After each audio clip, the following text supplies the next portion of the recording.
लंबा है संघर्ष, अभी ख़त्म नहीं हुआ है, अभी तो बहुत चीज़ें बाकी हैं, अभी तो हर एक उस चीज़ का जवाब देना जो सुना और सहा है।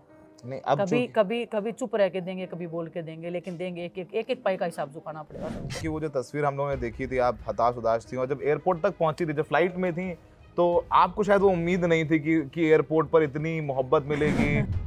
बहुत प्यार था, मतलब कितना बताऊं मैं सदियों के लिए मिल गया है, मुझे ऐसे लग रहा है थोड़ा कि मरहम लगा। टाइम लगा। वो ऐसी चीज़ है ना, मतलब ये मेडल की और लोगों के प्यार की ना, कि आप कन्फ्यूज हो जाते हो कई बार कि कौन सी चीज़ बड़ी है ना। और इतनी हमारी उम्र नहीं हुई अभी कि हम उस चीज़ को एक्सेप्ट। पिछली बार हमारी आपकी मुलाकात जंतर मंतर पर हुई थी, और आज 1-1.5 साल बाद फिर मुलाकात हो रही है। काफ़ी बदल गई ज़िंदगी। बिल्कुल कंप्लीटली बदल गई है, और खेल से भी दूर हो गए हैं। देखो, उम्मीद तो मैं जब ओलंपिक में गोल्ड भी अगर मैं सोच रही ना, तब भी मैं नहीं कर रही थी इतनी कोई उम्मीदें तो। लेकिन जब से मैं दिल्ली एयरपोर्ट पे आई हूँ, तब से जो मेरे साथ हो रहा है, मैंने कभी सपना भी नहीं लिया, सच्चाई में बता रही हूँ। अगर मेरे को आप बोलोगे दोबारा जाने को, तो शायद मैं मना करूँगी उस चीज़ के लिए। रेसलिंग के लिए नहीं, इस संघर्ष के लिए, ऐसा जो सड़क पर 2 किया। साल हमने जो किया था। अगर आप मेरे को अगर फ्लैशबैक में अगर ले जाना चाहोगे, तो मैं एक बार के लिए मैं कहूँगी कि नहीं, मेरे को नहीं करना पड़ा। हम ब्रिजभूषण सिंह कह रहे हैं कि पूरे आंदोलन के पीछे हुड्डा थे, पूरे आंदोलन के पीछे कांग्रेस का षड्यंत्र था, और विनेश को आगे ही कांग्रेस ने किया बदनाम करने के लिए ब्रिजभूषण को। हम बस इस उम्मीद में थे कि जो लोग, क्योंकि बीजेपी का कुछ चल रहा है और बीजेपी के लोग अगर इस चीज़ में हमारा साथ दे रहे हैं, तो शायद ये लड़ाई हम 2 घंटे में जीत जाएंगे। तो हमने अपनी साइड से जो भी ये बोलेंगे, मैं बताई ना, कभी हम साइलेंट से उनको मारेंगे, कभी हम उनको जवाब दे के मारेंगे, लेकिन हिसाब तो एक एक चीज़ का होगा। अभी कोर्ट में केस चल रहा है, और आप देखना, मैं निश्चित बोल रही हूँ इस चीज़ को, मैं किसी कोई चीज़ तो खरीद नहीं सकती है, कोई चीज़ डरा नहीं सकती है, कोई भी हो जाए। वो तो कह रहे हैं मैं तो निर्दोष था। परमात्मा के अलावा मैं किसी से नहीं डरती। जब आंदोलन में आए आप लोग, तो आपको लगा था कि प्रधानमंत्री तो आपका साथ देंगे? बिल्कुल।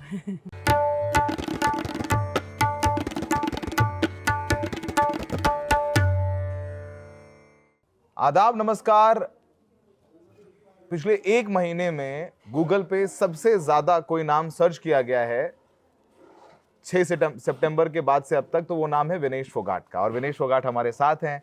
विनेश फोगाट ने आज नामांकन दाखिल किया, और जिस कदर भीड़ थी और कई किलोमीटर तक गाड़ियों का काफिला था, और जब लोगों से बात की तो लोग ये कहते हैं कि भाई पेरिस में जो हुआ सो हुआ, हमारी मोहब्बत मेडल है विनेश के लिए। कैसे हैं आप? ठीक है जी। हाँ, ठीक पिछली बार हमारी आपकी मुलाकात जंतर मंतर पर हुई थी, और आज 1-1.5 साल बाद फिर मुलाकात हो रही है। काफी बदल गई जिंदगी। बिल्कुल कंप्लीटली बदल गई है, और खेल से भी दूर हो गए हैं अभी। प्लान कुछ और से, जिंदगी कहीं और लेके जा रही है, तो चलो अच्छा है, परमात्मा अच्छी चीज़ के लिए तो यूज़ कर रहा है। ये भी एक जिंदगी सफल होएगी। लोगों की इतनी भीड़ थी आज, आपने एक्सपेक्ट किया था आपने कि भाई, कल ही आपने बताया कि नामांकन करने जा रही हैं, और कुछ घंटों के नोटिस में इतनी भीड़ आ गई? क्योंकि आप जब नॉमिनेशन अंदर फाइल कर रही थी, तो तब तमाम बुजुर्ग थे वहां पे। कुछ लोगों का पैर एक लोगों का पैर टूटा हुआ था, बुजुर्ग औरतें थी, वो अपना पैसा लगा करके आई थी। तो आपने एक्सपेक्ट किया था, उम्मीद थी कि इतनी मोहब्बत मिलेगी? देखो, उम्मीद तो मैं जब ओलंपिक में गोल्ड भी अगर मैं सोच रही ना, तब भी मैं नहीं कर रही थी इतनी कोई उम्मीदें तो। लेकिन जब से मैं दिल्ली एयरपोर्ट पे आई हूँ, तब से जो मेरे साथ हो रहा है, मैंने कभी सपना भी नहीं लिया, सच्चाई में बता रही हूँ। लोग जो दे रहे हैं, मैं नहीं हूँ उसके काबिल, इतनी मैं मानती हूँ इस चीज़ को, और फिर भी दे रहे हैं, तो परमात्मा कुछ चाह रहा है। वो अभी मेरे ख्याल से उस प्यार का वो टाइम वापस देने का टाइम आ गया। शायद परमात्मा इसलिए दे रहा है कि ये लोग हैं, इनका दायित्व इनके लिए कर्तव्य निभाने का आपका टाइम आ गया है। शायद वो कुछ बताना चाह रहे हैं इसके ज़रिए, और अच्छा भी लगता है। रिस्पॉन्सिबिलिटीज़ बहुत ज़्यादा हैं, क्योंकि जितने लोग आपके साथ में जुड़ते जाएंगे, उम्मीदें बढ़ती जाएंगी, उनकी जिम्मेदारी आप पे बढ़ती जाएंगी, तो गलती की गुंजाइश कहीं पे नहीं है। और जो आराम की ज़िंदगी हम जीना चाह रहे थे कि चलो अभी खेल कर रहे हैं, और फिर बाद में अच्छे से खाना खाएंगे, घर पे सोएंगे, और एक नॉर्मल लाइफ जीनी है, बस सब वो ज़िंदगी में इतना संघर्ष कर लिया है। लेकिन संघर्ष तो बढ़ता ही जा रहा है, बढ़ता ही जा रहा है, ख़त्म ही नहीं हो रहा है। अभी एक नई फील्ड में आई हूँ, तो संघर्ष वही, जैसे रेसलिंग स्टार्ट की थी तब जो संघर्ष था, अब इस क्षेत्र में क्योंकि मैं नई हूँ, मुझे पता नहीं है ना, मैं लोगों को जानती हूँ ना लोग मेरे को जानते हैं, उन्होंने खेलते हुए देखा, लेकिन ये जो पॉलिटिक्स है इसमें नहीं जानते हैं, और दांव पेच भी अलग हैं। लोगों का जो नज़रिया है वो अब बदल जाता है आपको देखने के उसमें। लेकिन मैं बहुत भाग्यशाली हूँ इस मामले में कि लोग मुझे उसी प्यार की नज़र से, उसी दृष्टि से देख रहे हैं। और बीजेपी को छोड़ के मुझे लगता है कि इस चीज़ को कोई गलत नहीं बोल रहा है। और मैं आपको सच्चाई बता रही हूँ, कभी सोचा नहीं था पॉलिटिक्स में जाने का, लेकिन जैसे ही मैं आई हूँ ना ओलंपिक से, लोग इतना मेरे को फोर्स कर रहे थे इस चीज़ के लिए कि ना आपको हमारे बच्चों के लिए करना पड़ेगा, आपने जो लड़ाई लड़ी, आपके साथ जो हुआ हमारे बच्चों के साथ नहीं होना चाहिए, आप हमारे बच्चों के लिए एक ढाल बनने का काम करो। तो उधर से मुझे थोड़ा सा ये लगा कि लोग मतलब उम्मीद कर रहे हैं अब यहाँ से भागना, मतलब क्योंकि इन्हीं लोगों ने बुरे टाइम में साथ दिया था, तो मैं भाग नहीं सकती उस जिम्मेदारी से ना, मैं उसको डिनाई नहीं कर सकती, मुझे उनकी सुननी पड़ेगी, मुझे उनके लिए बोलना पड़ेगा। तो बस आ गए हैं, लेके आए हैं, तो उम्मीद है, कोशिश यही है कि सबकी उम्मीदों पे खरा उतरें, जितना हो सकता है अपनी साइड से बेस्ट करने की कोशिश करेंगे। ऐसे क्षेत्र में डाला है जहाँ पे सुविधाओं की बहुत ज़्यादा कमी है, बहुत ही ज़्यादा कमी है। अगर मैं अपने एरिया से कंपेयर करूँ, जहाँ पे मेरा जन्म हुआ है, वहाँ से भी कंपेयर करूँ तो बहुत पीछे है। तो मेहनत बहुत ज़्यादा है, लेकिन प्यार में जहाँ पे पैदा हुए उससे भी ज़्यादा है। प्यार जहाँ पे पैदा हो उससे भी ज्यादा है जी। वही अभी हम लोग बात कर रहे थे कि वो जो तस्वीर हम लोगों ने देखी थी, आप हताश उदास थी, और जब एयरपोर्ट तक पहुंची थी, जब फ्लाइट में थी, तो आपको शायद वो उम्मीद नहीं थी कि एयरपोर्ट पर इतनी मोहब्बत मिलेगी। जब जाहिर सी बात है, हम लोग बात कर रहे थे, आपके जो करीबी लोग थे वहां पर, उनसे जानने की कोशिश कर रहे थे एज जर्नलिस्ट कि आप, मुझे कुछ लोगों ने बताया कि बहुत बहुत टूटी हुई थी आप, उसके बारे में ज़्यादा बात नहीं करूंगा, बुरी मेमोरीज हैं। लेकिन जब एयरपोर्ट पर आई आप, क्योंकि हम लोग को अंदाजा था कि लोग कितनी दुआएं कर रहे थे। मुझे याद है कि जब आपका क्वालिफिकेशन मैच था उस दिन ट्यूसडे था, तो हनुमान मंदिर में सुबह तमाम कुछ युवा खड़े थे और बच्चे थे, तो उन्होंने बोला कि भाई, मैंने पूछा कि आज क्या, कुछ बच्चे थे जो रेसलिंग प्रैक्टिस करते हैं दिल्ली में, तो मंदिर मैंने पूछा कि भाई यहाँ पे क्यों आए हो तुम लोग पहले, कह रहे नहीं जी आज विनेश जी का मैच है, आज उनके लिए हम प्रार्थना करने आए हैं। तो शायद आप वहां पर थी, पर आपको नहीं पता था कि कितने लोग आपके लिए प्रार्थना कर रहे थे। तो वो तस्वीर जब हम देखते हैं, जब वो हताश उदास, और आज जब आप यहाँ बैठी हैं, लगा कि नहीं मेडल बहुत जरूरी था, लेकिन अपने लोग जो, क्योंकि मेडल भी तो अपने लोगों के लिए लाना था, लेकिन वो मोहब्बत आपने जीत ली है। देखो, मैं दो पर्सन की बात करूंगी यहाँ पे। एक तो खिलाड़ी होता है जो सिर्फ मेडल की उस चकाचौंध में रहना चाहता है और वो मेडल को टच करना चाहता है, वो सपना था, बचपन से सपना था, और मेडल मैंने टच कर लिया है। चलो मेरा नहीं, मैंने अमन का मेडल टच किया था। जैसे ही ये मेरा मैच हुआ, वो सब हुआ, तो अमन मेरे से मिला था, उसके पास मेडल था, तो मैंने उसको टच किया कि चलो ठीक है, परमात्मा ने हमारी रेसलिंग को तो मेडल दिया, क्योंकि बहुत लोगों की मेहनत रही है इस गेम को उठाने के लिए। एयरपोर्ट पे आई तो मुझे पता नहीं था, लोगों ने बोला था कि 2-3 प्रोग्राम हो गए, फिर गांव में इकट्ठे हो रहे हैं लोग, तो मैं जीन्स वीन्स डाल के आई थी अपना ना, कि क्योंकि आप ट्रैवल करते हो तो आप ऐसे कैजुअल कपड़े, मेरे को थोड़ा सा ऐसे लगता है कि थोड़ा सा डिसेंट तरीके से रहना चाहिए आपको, तो मैं जीन्स डाल के और शर्ट डाल के आई थी। लेकिन जो मेरा स्वागत हुआ उधर, और वो भी हमने हर एक मोड़ पे जो भी लोग खड़े थे ना, 2 से 4 मिनट के बीच में टाइम दिया, ज़्यादा टाइम दे नहीं पा रहे थे हम, क्योंकि हमें जैसे जैसे हम आगे बढ़ते गए ना, हमें खबर मिलती गई कि हर 100 मीटर के ऊपर लोग खड़े हैं आपके लिए। तो मतलब हम गुड़गांव में थे और मेरे को पता नहीं क्योंकि इतना जुलूस था, दिख नहीं रहा था रोड क्या है क्या नहीं, तो मैं, बजरंग था मेरे साथ, मैं पूछ रही थी कहाँ तक आ गए, तो बोले गुड़गांव में ही। मैं गुड़गांव में ही हूँ, दिल्ली भी खत्म नहीं हुआ था, पहले तो बोले दिल्ली में ही है। तो मैं सोची चलो अभी झज्जर के करीब अराउंड आगे होंगे हम, बोले कहाँ, अभी तो गुड़गांव में है। तो मैं शौक हो रही थी, अच्छा अभी तक अगर गुड़गांव में है तो बल्लाली तो बहुत दूर है, बल्लाली कितनी रात को पहुँचेंगे। लेकिन बहुत प्यार था, मतलब कितना बताऊँ मैं सदियों के लिए मिल गया है, मुझे ऐसे लग रहा है थोड़ा कि मरहम लगा। टाइम लगा, अभी भी थोड़ा सा टाइम तो लगेगा देखो उन चीज़ों को, क्योंकि एज ए खिलाड़ी बहुत तपस्या करी आपने उस चीज़ के लिए ना। लेकिन हम मेडल इसीलिए लेके आते हैं कि लोग अप्रिशिएट करें आपको, लोग आपको वो प्यार, वो मोहब्बत दें। शायद अगर कल को कोई नाम आएगा कि रेसलिंग में इतने मेडल है, शायद मेरा नाम वहाँ नहीं होगा। लेकिन ठीक है, मतलब इस चीज़ को मैं ज़्यादा नहीं खींचना चाहती।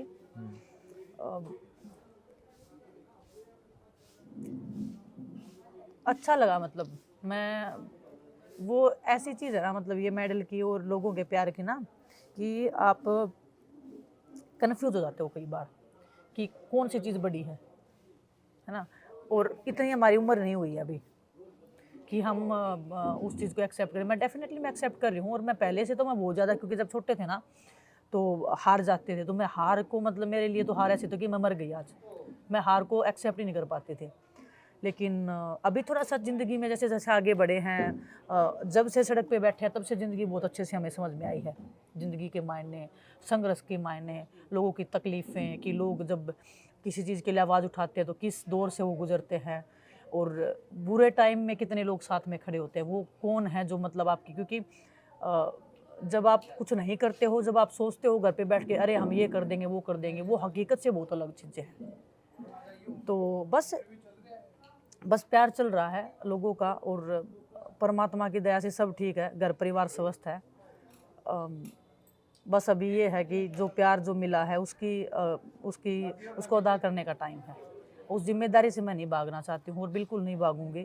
जितना भी परमात्मा ने जो चलो रेसलिंग में दिया है, या जो भी टैलेंट लगा लो, या जो भी मेरे पे मेहरबानी परमात्मा ने की है इंसान के रूप में, मैं चाहती हूँ कि जब मैं जाऊँ तो मैं वो संतुष्टि के साथ मैं इस दुनिया से जाऊँ कि देखो मैंने कुछ अच्छा किया है, और लोग मेरे को एक अच्छी भावना से याद रखें।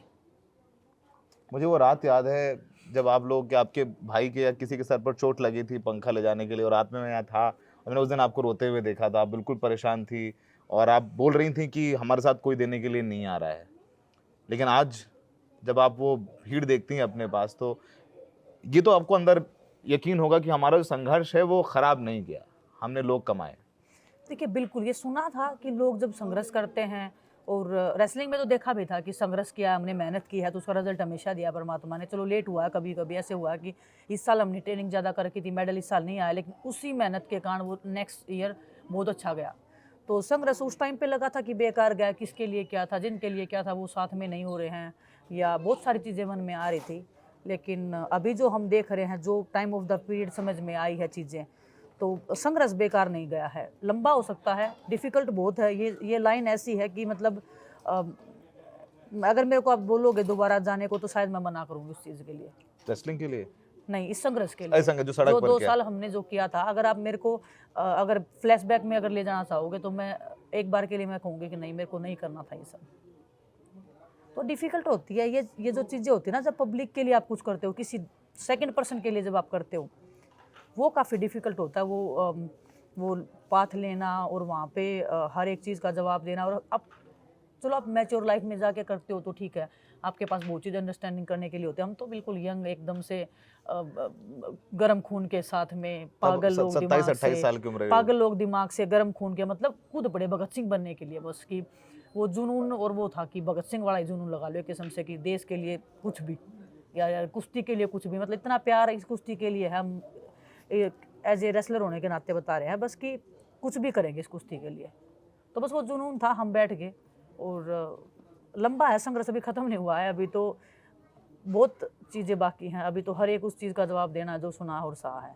नहीं, अब कभी कभी कभी चुप रह के देंगे, कभी बोल के देंगे, लेकिन देंगे। एक पाई का हिसाब चुकाना पड़ेगा सबको। अब तक मैंने आपसे सवाल पूछे खिलाड़ी विनेश से, अब मैं कुछ राजनीति, आप क्योंकि पॉलिटिशियन है, अब मैं उस हिसाब से आपसे सवाल पूछूंगा। आप जब, जाहिर सी बात है कि जब आपका मेडल नहीं आया तो कुछ लोग बहुत दुखी थे, बहुत ज़्यादा लोग बहुत दुखी थे, कुछ लोग खुश भी हुए, कुछ लोगों ने ईश्वर का धन्यवाद भी दिया। अब वही लोग आपके बारे में बयान दे रहे हैं। बृजभूषण सिंह कह रहे हैं कि पूरे आंदोलन के पीछे हुड्डा थे, पूरे आंदोलन के पीछे कांग्रेस का षड्यंत्र था, और विनेश को आगे ही कांग्रेस ने किया बदनाम करने के लिए बृजभूषण को। तो उनका कहना है कि पूरा जो आंदोलन था वो राजनीति से प्रेरित था। देखो, मैं स्टार्टिंग इसी से करूँगी कि जो परमिशन जो फर्स्ट डे हम बैठे थे ना जंतर मंतर पे, या हमसे बात करने वाले या वो मीटिंग करने वाले बैठने से पहले, उसमें बीजेपी के 2 नेता शामिल थे। मैं जानता हूँ कौन है। जानते हो आप, सभी लोग जानते हैं। परमिशन उनके नाम से आई, बबीता फोगाट के नाम से आई थी। हमारे नाम से नहीं आई थी, परमिशन उनके नाम से आई थी। मैं किसी का नाम नहीं लूंगी इधर, मैं तो ले सकता हूं, मैं तो बिल्कुल पत्रकार हूं। आप कुछ भी लीजिए। 2 नेता थे उसमें। तो फर्स्ट बात तो ये कि साजिश आपकी साइड से हुई है, हमारी साइड से वो साजिश नहीं थी। हो सकता है आपके लोगों ने वो दिमाग में रखा हो, लेकिन हम बहुत प्योर मन से, बहुत सच्चाई के साथ में थे, क्योंकि सच्चाई हमें पता थी कि क्या हो रहा है अंदर के अंदर। हम बस इस उम्मीद में थे कि जो लोग, क्योंकि बीजेपी का कुछ चल रहा है और बीजेपी के लोग अगर इस चीज़ में हमारा साथ दे रहे हैं, तो शायद ये लड़ाई हम 2 घंटे में जीत जाएंगे, देश को बोलेंगे। और वो लोग बोले कि हम ऊपर तक बात करवा देंगे, और आपका 2 घंटे में ही आपको सब सॉल्यूशन हो जाएगा, तो हमारे कि चलो इससे बेस्ट तो कुछ हो ही नहीं सकता। जो गंदगी में बच्चे बैठे हैं उस गंदगी से अगर हम निकाल लेंगे तो हम बहुत भाग्यशाली हैं। लेकिन जैसे ही कदम रखा, सब चीज़ें घटित हुई, तब सबके पैर निकलने लग गए। नेता वेता भाग गए ये सारे सेटिंग करने वाले, क्योंकि याद उनकी है। कोई इतनी हैसियत थी नहीं उस टाइम पे, हमें फंसा के उधर ही बीच रास्ते में। लेकिन फिर एक ख्याल आया कि अगर मैदान में कूद गए हैं, हम आए थे सच के साथ में, लड़ाई अधूरी नहीं छोड़ सकते हम किसी भी कीमत पे अब, क्योंकि अब हमारे मान और सम्मान की बात आ गई है। ये कोई भी लड़की चाहे लड़का हो, पॉलिटिक्स करनी होती तो भगवान की दया से हमने इतना नाम, इतना फेम, हमने इतने मेडल हमने कमा रखे थे कि हम इज्जत से हर चीज़ कर सकते थे। हमें रोड पे बैठ के कपड़े फड़वाने की, पुलिस से हमें बाल नोचवाने की, हमारी बॉडी को नोचने की कोई ज़रूरत नहीं थी। ठीक है, बहुत सारे खिलाड़ी आए हैं, बीजेपी में भी गए हैं, 1-2 कांग्रेस में भी आए होंगे, जो बहुत इज्जत से जिन्होंने मेडल जीते, ओलंपिक्स में जीते हैं, सब आए हैं, पॉलिटिक्स की है, बहुत अच्छी बात है। लेकिन पॉलिटिक्स करने के लिए हमें कोई जरिया अपनाने की ज़रूरत नहीं थी, है ना। वो तो एक बहुत घटिया मानसिकता है इनकी, क्योंकि ये इन लोगों की सोच इतनी बेकार, इतने लेवल की सोच है।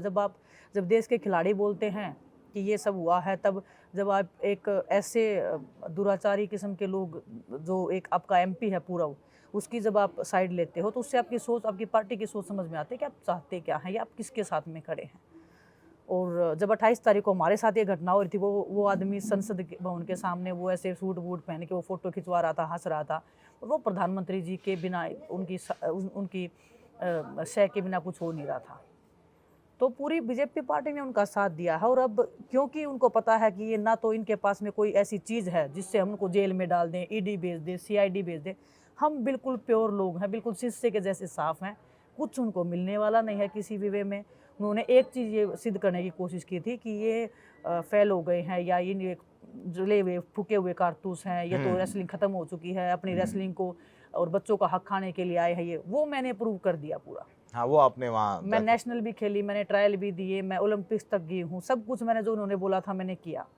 ठीक है, तो हमने अपनी साइड से जो भी ये बोलेंगे, मैं बताई ना, कभी हम साइलेंट से उनको मारेंगे, कभी हम उनको जवाब दे के मारेंगे, लेकिन हिसाब तो एक एक चीज़ का होगा। अभी कोर्ट में केस चल रहा है, और आप देखना, मैं निश्चित बोल रही हूँ इस चीज़ को, मैं कोई चीज़ तो खरीद नहीं सकती है, कोई चीज़ डरा नहीं सकती है, कोई भी हो जाए। वो तो कह रहे हैं मैं तो निर्दोष था। परमात्मा के अलावा मैं किसी से नहीं डरती, किसी से भी। और जब तक मैं जिंदा हूँ, हर चीज़ का हिसाब होगा। हर चीज का नहीं तो जिंदा, हर अभी तो 30 साल की उम्र है नहीं, आपकी। क्योंकि इतना पावरफुल आदमी है, वो कुछ भी करवा सकता है, हमें सिक्योरिटी मिली हुई है, ठीक है, लेकिन जब तक बीजेपी की सरकार है, जब तक ये लोग बैठे हैं, डेफिनेटली वो आपको हर तरीके, जैसे जैसे केस क्लोज होता जाएगा, जितना नज़दीक होता जाएगा, उसके ऊपर जो टाइट उसकी गर्दन होती जाएगी, वो अपनी हर संभव कोशिश करेगा। वो इतना नीच आदमी है, वो पता नहीं किस लेवल तक गिरेगा, हमें पता है। वो उसका लेवल ऐसा नीच लेवल है ना, वो कि 7 फुट नीचे ज़मीन तक जाएगा उसका लेवल। एक तो होता है इंसान धरातल का, नहीं, उसका लेवल इतना नीचे है, तो वो कुछ भी करेगा। आपने जो प्रधानमंत्री का नाम लिया, तो प्रधानमंत्री, मुझे याद है जब पिछली बार ओलंपिक में आपकी इंजरी हुई और मेडल नहीं आया, तो प्रधानमंत्री मोदी ने आपसे मिले थे तो बड़ी प्रोत्साहन किया था। जब आंदोलन में आए आप लोग, तो आपको लगा था कि प्रधानमंत्री तो आपका साथ देंगे? बिल्कुल।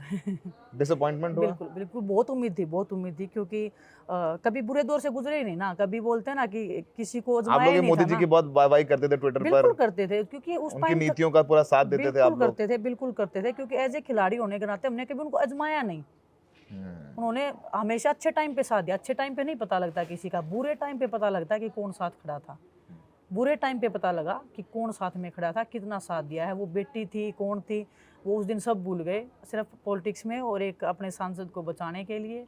तो दुर्भाग्य है हमारे देश का। देखो, मैं अभी चलो मैं पॉलिटिक्स में आ गई हूँ, तो मैं कुछ भी बोलूँगी तो बोलेंगे पॉलिटिक्स कर रही है या जो भी है, लेकिन सच्चाई ये है कि ये बहुत ही इंटरनेशनल शेम की बात है। ये किसी भी खिलाड़ी के साथ में ऐसे होना, देश का प्रधानमंत्री अगर साइलेंट है इतने दिनों तक, ये कोई नॉर्मल चीज़ नहीं। और ये महिलाओं की बात है, मतलब समझ रहे हो आप, खिलाड़ियों की बात नहीं है, महिलाओं की बात है।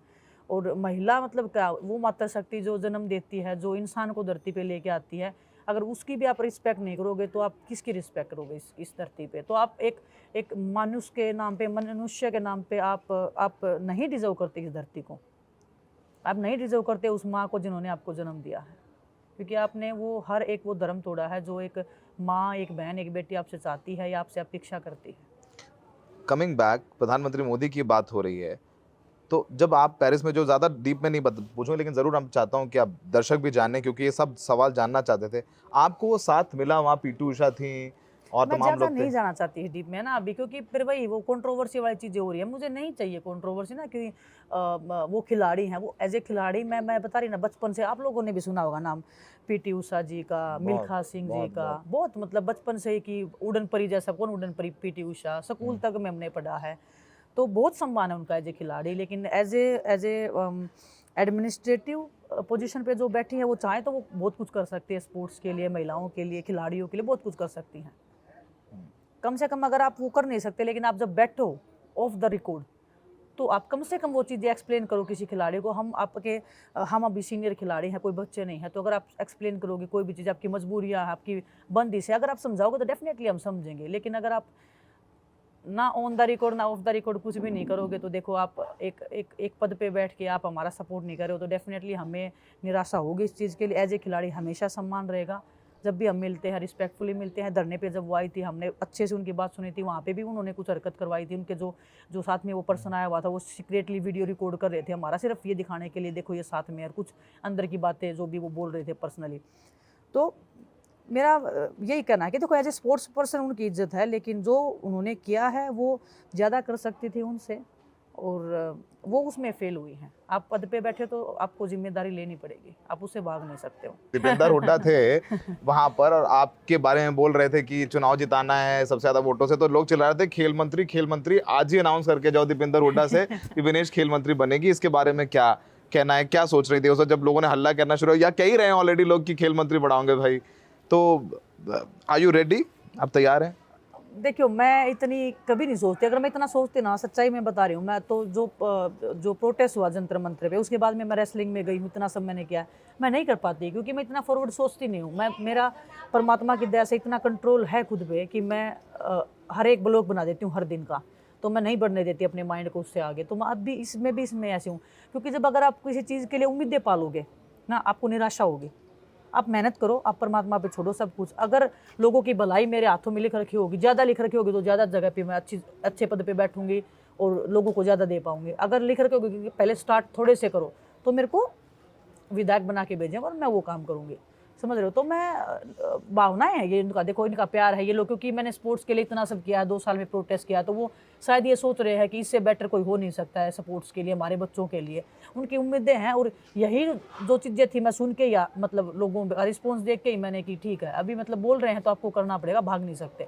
तो मैं आज भी नहीं भागूँ इस चीज़ से, और अप्रिशिएट करती हूँ मैं उस। और ये बाकी जो भी चीज़ है ना, ये तो पार्टी डिसाइड करती है। आप क्या कैसे, मैं बोल भी नहीं सकती इस चीज़ को, ठीक है। मैं तो पता नहीं क्या कौन सा पद चालूँ, लेकिन पद मेरे लिए नहीं होगा, वो लोगों के लिए होगा। अगर मेरे किस्मत में या मेरे पार्टी समझती है कि ये संभाल सकती है या देश मतलब दे सकती है, तो वो डेफिनेटली वो देंगे। मुझे लगता है कि जो डिजर्व करता है जितनी भी चीज़ें उसको मिलती है, अगर आप मेहनत सच्चाई से करते हो तो।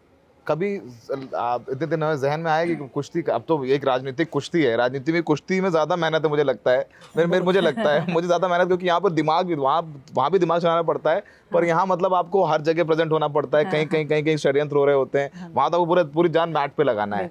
तो कभी लगता है कि वापस से, आपने जो ट्वीट था बहुत इमोशनल था कि माँ कुश्ती जीत गई और मैं हार गई, और फिर आपने वो लेटर जब वो ट्वीट किया कि आपने अपने वालिद साहब के पिता के बारे में बोला कि उन्होंने कहते थे कि वो उनकी बेटी हवाई जहाज़ में जाएगी और वो रोड रेस की बस में होंगे, वो अपना सपना था। तो क्या कभी मैट पर वापस जाने का मन बनाएंगी आगे, या दिल में है कहीं पे? देखो, दिल की तो सारी चीज़ें पूरी नहीं होती हैं दिल में तो कुछ था, लेकिन भगवान कुछ और देना चाह रहा है, भगवान कुछ और करवाना चाह रहा है। और बिल्कुल था, जो ये सिचुएशन तो 2 साल में हुई है, या अभी ओलंपिक्स में भी हुई है। तो मैं, जैसे मेरी भतीजी है, मेरे घर पे रेसलिंग कर, जब से पैदा हुई मैट पे छोड़ा हुआ हमने उसको, रेसलिंग कर रही है। तो हम उम्मीद कर रहे हैं कि वो जो 2032 का जो ओलंपिक्स होगा उसमें वो पार्टिसिपेट करे। तो मेरा ये टारगेट था कि बस एक जनरली मैं सोच रही थी जैसे ना कि मैं इसके साथ में ओलंपिक्स में जाऊँ और हम दोनों मेडल जीते हैं। ओह, तो मैं इतना लंबा इस चीज़ के लिए सोच रही थी बस, कि क्योंकि मुझे ये है कि मैं मतलब अगर हमारे घर के छोटे बच्चे जो हमारे सामने पैदा होके और हमारे साथ जाएंगे, तो वो एक बहुत प्राउड वाली और बहुत यूनिक फीलिंग होगी, वो मैं लेना चाह रही थी बस। तो मैं ये प्लानिंग कर रही थी कि बहुत सारे, जैसे अखाड़े में मैं ट्रेनिंग करती थी, तो बच्चे बोलते थे कि जी आपका ये तो लास्ट ओलंपिक्स होगा। तो मैं बोली ना, 28 का तो मैं खेलूंगी, परमात्मा ने साथ दिया तो मैं 32 तक खेलूंगी। तो बस वो रेसलिंग बहुत टफ गेम है, बॉडी वाइज बहुत टफ है। और मेरे तो इतने ऑपरेशन हो रखे हैं ना, दोनों घुटनों के हो रखे हैं, एक एल्बो का हो रखा है, लेकिन फिर भी मैं भगवान ही दर तक लेके आ रहा है, मेरे को पुश करवा रहा है, तो कुछ ना कुछ करवाना चाह रहा है। लेकिन अभी अगर आप पब्लिक लाइफ में आ गए हो तो बहुत मुश्किल है, दो चीज़ें आपको पता है कि मतलब बहुत टफ है मैनेज करना। लेकिन फिर वही है, परमात्मा ने जो सोच रखा होगा ना, मुझे नहीं पता उसने क्या सोच रखा है। लेकिन लोग जो आपके करीब है वो कहते हैं कि विनेश डिसाइड कर लेती है तो वो करके मानती है कि भाई उसने 53 से 50 किलो में आई, फिर वो सूकी को हराया, और सूकी को जो हराने के बाद आपका रिएक्शन था उस वक्त दोपहर के कुछ 3 या हाँ, इंडिया के 3 बजे थे, 3 वहाँ बजे पे, थे, हाँ, 11:30 3 बजे थे, और ट्यूसडे का ही दिन था, मंगल का ही दिन था, मेरे को याद है। और सूकी को हराया, और मुझे लग रहा है कि शायद वो खुशी जो है, मुझे लग रहा है शायद जिंदगी का सबसे बेहतरीन पल था जब आपने सूकी को हराया था। देखिए, आप जब इतने बड़े चैंपियन को हराते हो जिसको कोई टच नहीं कर पाया कभी भी, और ऐसी सिचुएशन से निकल के इतनी टफ, क्योंकि जस्ट मेरा ये लगा लो 10-11 महीने ही हुए थे ओलंपिक्स में जब मैं गई ऑपरेशन को, उस बीच में प्रोटेस्ट की भी चीज़ें चल रही हैं, उस बीच में ट्रायल्स हैं, सब बहुत चीज़ें घटित हो रही है पर्दे के पीछे, और फिर भी आप इतने बड़े एथलीट को कोई हराते हो तो आपके लिए वो सफल हो जाता है, सब कुछ सफल हो जाता है उस दिन की ये हो गया है ना, मैंने कर दिखाया से ऊपर चली गई चीज़ें कि हम सब ने कर दिखाया। और मैं इसमें एक चीज़ ऐड करना चाहती हूँ, ये सिर्फ मेरे अकेले की मेहनत नहीं थी ये, क्योंकि मेहनत तो मैंने बहुत ओलंपिक्स में की थी, इस बार लोगों की जो दुआएं थी ना वो बहुत ज़्यादा थी, बहुत अलग लेवल पे थी। एक जोश में आके दिखाना है, एक पॉइंट में प्रूव करना था आपको। मैंने मेहनत की, लोगों ने प्रार्थना की है, बहुत ज़्यादा की है, मतलब मुझे पता है बहुत अलग, और वो प्यार दिख रहा है, इसीलिए वो प्यार दिख रहा है क्योंकि उन्होंने दुआएं की थी, उनकी उम्मीदें थी मेरे पे, और वो मैं उम्मीदों पे कहीं ना कहीं वो खरी भी उतर गई थी फाइनल्स तक। तो बस वही है कि परमात्मा जिस रास्ते लेके जाएगा, मैं नहीं सोचूंगी इस चीज़ पे ज़्यादा। मैंने कब से सोचना छोड़ दिया पता है, मैं रियो से मैंने सोचना छोड़ दिया था इस बारे में, क्योंकि रियो में मैंने सोचा नहीं था ऐसा होगा। उसके बाद से मैंने हर चीज़ वो जो माइंड में आती थी, मैंने वो कम्प्लीटली दूसरी विनेश को मैंने निकाल के लेके आई थी। मैं इतना विश्वास करती थी परमात्मा पे, डेस्टिनी पे, लेकिन अपनी मेहनत से ज़्यादा नहीं करती थी।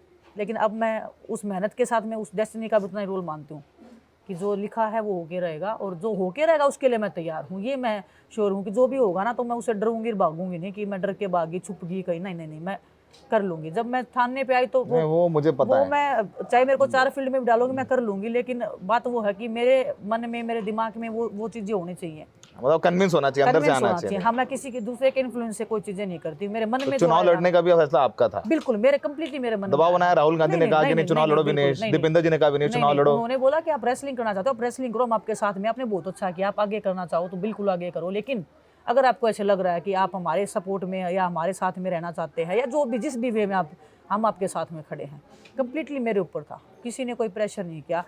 जनता की भावनाओं का प्रेशर जरूर था मेरे ऊपर कि वो मेरे से अपने लिए उम्मीद कर रहे थे इस बार।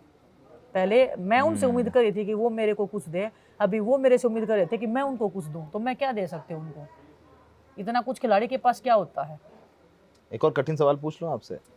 वो कठिन पूछो, बस थोड़ा सा हाँ, पेरिस के बारे में नहीं हाँ, पूछूंगा, वो थोड़ा ज्यादा मेरे लिए बहुत ज्यादा पेरिस के बारे में नहीं पूछूंगा। हाँ जी, फोगाट साहब,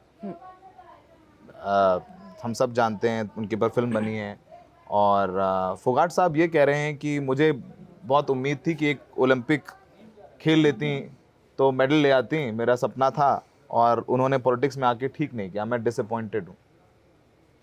मैं ज़्यादा इस चीज़ के ऊपर ज़्यादा नहीं बोलूँगी, लेकिन कई बार आपकी जो सिचुएशन है ना वो बहुत डिफरेंट होती है ना। कुछ लोग आपको समझेंगे, कुछ नहीं समझेंगे, सपना हर किसी का होता है, मेरे से बड़ा सपना तो किसी का नहीं होगा शायद। मैंने इतने साल तक मेहनत की है, 24 साल रेसलिंग को दिए हैं, तो अगर मैं उस चीज़ को छोड़ के अगर मैं आगे बढ़ने की कोशिश कर रही हूँ, और ये कोई मेडल छोटा नहीं है कि लोग आपको मेडलिस्ट मानते हैं, लोग आपको उस पद पे रख रहे हैं जहाँ पे कोई नहीं रखना चाहता आपको, या वहाँ तक आप पहुँचे भी नहीं हो, उस पद पे रखना चाह रहे हैं। अगर कोई सपना ही है तो फैमिली में हमसे भी छोटे बच्चे हैं, आप उनसे करवा लीजिए, डेफिनेटली सपना पूरा होगा आपका। लेकिन आपको उस सपने के आप में अगर शिद्दत होगी तो वो डेफिनेटली आपका पूरा होगा सपना, ये मैं मानती हूँ बस। और पॉलिटिक्स मतलब मैं क्योंकि फैमिली का मैटर है, मैं इन चीज़ों को कभी बोलती क्योंकि उन्होंने पब्लिक में बोला है बयान, इसलिए बोल रहा हूँ मैं। ठीक है, मैं वो आपके ऊपर है, वो उनकी इच्छा है, वो उनके विचार हैं, मैं किसी के विचारों को, मैं किसी की इच्छा को दबाती नहीं हूँ कभी भी, जब जिसका भी मन है वो करे, लेकिन मैं अपने मन की सुनती हूँ। सलाह सबकी लेती हूँ, कोई बड़ा बोलता है सुनती सबकी हूँ मैं, लेकिन जो विचार आएगा ना, जब तक मेरे मन को नहीं भाएगा ना, मैं नहीं करती हूँ। चाहे कोई कितना ही फोर्स कर ले, ना मेरे हस्बैंड मेरे को फोर्स कर सकते, ना मेरी माँ ने कभी फोर्स किया है। मैं बचपन से आज़ाद ख्यालों में रही हूँ और आज मैं आज़ाद ख्यालों से मैं फैसले लूँगी, किसी के इन्फ्लुएंस में नहीं आऊँगी। बस मेरे को अच्छा लगा कि मेरे को आना चाहिए, कुछ करना चाहिए, तो मैं करूँगी। लोग आपको जब तक अप्रिशिएट करते हैं ना, मैं वो ज़िंदगी जीना चाहती हूँ। बस मैं वो नहीं जीना चाहती कि लोग गालियाँ देते रहें और आप अपने आप में 30 मार खा बने रहो। लोग आपके बारे में क्या बोलते हैं, आपने क्या, मैं कभी भी ना ये बहुत पर्सनल बता रही हूँ मैं कभी बोलती नहीं हूँ ऐसी चीज़ें। मैं कभी भी अपने अचीवमेंट्स का, मैं कभी भी अपने आप के ओहदे का मैं कभी नहीं बोलती हूँ। अपने को मार्केट नहीं करते? मैं नहीं करती हूँ बिल्कुल भी, क्योंकि मुझे वो अच्छा नहीं लगता है। क्योंकि मेरा सोच ऐसा है कि लोग अगर आपको अप्रिशिएट करते हैं ना, लोग अगर आपके बारे में कुछ बोलते हैं, वो आपकी असली अचीवमेंट है ना, कि अपने आप से बताऊँ मैं तो ये मेडलिस्ट हूँ, मैंने तो ये मेडल जीत लिया है, या मैंने इतनी पहाड़ी तोड़ के वो सब कर दिया है ना। लोग बोलते हैं, चाहे आप कुछ भी करो, उनके मुंह से निकलना चाहिए, उनके मन से, उनकी दुआओं से निकलना चाहिए, जो भी निकले। और बाकी परमात्मा की बंदी हूँ मैं, मुझे कोई डर नहीं लगता। और बहुत एक जुझारू माँ बाप ने जन्म दिया है मेरे को। कोई ऐसे कमज़ोर घर से मैं पैदा होकर नहीं आई हूँ। मेरी माँ इतनी हिम्मत वाली है ना, जो संघर्ष मैंने देखा है ना, लोग टूट जाते हैं। इतनी भयंकर बीमारी होगी, जिसका हस्बैंड चला गया है, फैमिली में इतना कुछ हो रहा है, उधर से मैंने पल्लू पकड़ के माँ की ज़िंदगी देखी है, तो मैंने वहाँ से संघर्ष देखा है। तो इतनी जल्दी टूटना, हार मानना, रोते हैं रूम में, मैं भी बहुत दुखी होती हूँ, कई बार रोने लग जाती हूँ, सोचते हैं कि कर दो सब खत्म ये सब, लेकिन वो कुछ पल का होता है बस, फिर से मैं खड़ी हो जाती हूँ। जैसे मेरी माँ भी ऐसे ही करती थी पहले, आज भी ऐसी ही मेरी माँ। जैसे अब मैं आई ना, तो एयरपोर्ट पे बहुत सारे लोगों ने माँ को देखा, तो बहुत जो भी लोग मेरी माँ को जिन्होंने देखा, इंटरव्यू में देखा या पर्सनली देखा, कि आपकी माँ तो मतलब इतना दुखी नहीं थी, खुश थी, कि लोगों ने प्यार दिया। तो मैंने मेरी माँ से ऐसे पूछ लिया कि माँ, मैंने भी नहीं पूछा, एक मेरी फ्रेंड आई हुई थी घर पे, उसने पूछ लिया कि ताई आपको दुख नहीं होता क्या इस चीज़ का कि मेडल नहीं आया है? तो मेरी माँ ने बोला कि बेटा दुख तो नहीं है, लेकिन कुछ खालीपन लग रहा है। दुख तो उसको भी है, लेकिन उसने ज़िंदगी में इतना कुछ देखा ना, और लोगों ने जो, मतलब मेरी माँ हमेशा लोगों के लिए जी है। लोग अच्छा बोलते हैं ना, तो वो खुश हो जाती है। वो अपने बारे में क्या बोले वो मैटर नहीं करता है। और मतलब वही मेरा सोच है कि परमात्मा का आशीर्वाद रहे, लोग आपको अप्रिशिएट करते रहे, आप अपनी मेहनत करते रहो, किसी का बुरा मत सोचो, किसी का बुरा मत करो, सब भला होगा आपके साथ में। बस वो नियत के साथ में बढ़ रही हूँ। और मैं मतलब यही दुआ करती हूँ परमात्मा से कि पॉलिटिक्स बहुत साजिशों का गेम है, बहुत साजिशें होती है यहाँ पे। मैं बस अपने लिए इतना दुआ करती हूँ हमेशा कि मैं उस चीज़ का हिस्सा ना बनूँ कभी भी। किसी षड्यंत्र का हिस्सा ना मैं अगर बने। मिरर के सामने खड़ी हूँ तो मैं क्लीन रहनी चाहिए। मुझे पता है मेरी आत्मा साफ है, मैं साफ हूँ, और किसी का कोई इतना मैटर नहीं करेगा मेरे लिए। फिर ये विनेश प्रॉपर, मेरा हैंडल है सौरभ_अनम्यूट, पर ये विनेश _अनम्यूट था इंटरव्यू। और वो भावुक भी हुई, उन्होंने कहा भी मैं जब तक जिंदा हूँ हर चीज़ का हिसाब लूँगी, चुन चुन के हिसाब लूँगी। तो अब तय करना है जुलाना की जनता को। अब बीजेपी भी इनके खिलाफ बोलेगी, उसके लिए तैयार है। और वो तो आदित्य 2 साल से बोल रहे हैं जब से हमने लड़ाई स्टार्ट की वो तब से बोल रहे हैं। ऐसे अब तो खुल के बोलेंगे, प्रचार करने भी आएंगे, बड़े बड़े नेता आपके। इतने गंदे तरीके से बोल तो रहा है, वो 2 साल से बोल रहा है, टीवी के ऊपर बोल रहा है, किसी को मैंने गले लगा लिया, किसी को मैंने क्या कर दिया, वो हर दिन बोल रहे हैं। उनका लेवल आप नहीं मैच कर पाओगे। जनता आपके लिए क्या बोल रही है, वो जनता जब आपके बुरे टाइम में साथ खड़ी थी, वो क्या बोलती है, वो मैटर होना चाहिए, उसको आप अहमियत दो, तो आप सक्सेसफुल हो। अगर आप नीच लोगों के साथ लेवल मैच करने लगे तो परमात्मा भी आपका साथ नहीं देगा। तो विनेश रिटर्न्स, इन 2 लफ्ज़ के साथ मैं अपना इंटरव्यू ख़त्म करता हूँ। हमें देखने के लिए बहुत बहुत शुक्रिया।